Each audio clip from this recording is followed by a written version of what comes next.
जो final report दी गई है और जो बीजेपी के एमपीज ने जो अमेंडमेंट्स दिए, जो उनकी न्यूमेरिकल स्ट्रेंथ के ऊपर उन्होंने उसको पास करवा लिया, और अपोजिशन ने जो अमेंडमेंट्स दिए उसको हम लोग पास नहीं करवा सके क्योंकि हमारे पास स्ट्रेंथ नहीं थी।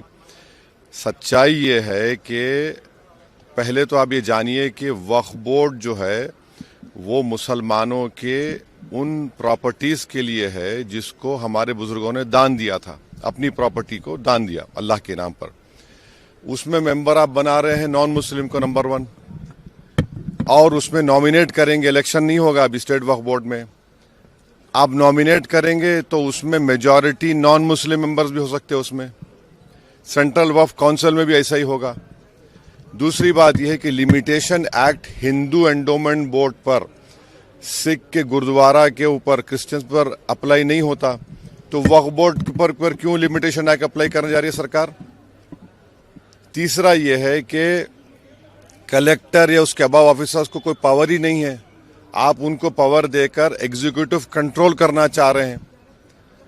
चौथी बात यह है कि वक्फ बाय यूजर, जो वक्फ बाय यूजर है जिसको बाबरी मस्जिद, राम मंदिर में सुप्रीम कोर्ट ने अपहेल्ड किया, उसके पैराग्राफ्स लिखे उसके बारे में, उस जजमेंट के मुताबिक राम मंदिर बन गई, और उस जजमेंट में जो वक्फ बाय यूजर के बारे में सुप्रीम कोर्ट ने कहा है, सरकार उसके बरक्स, उसका अपोजिट काम कर रही है।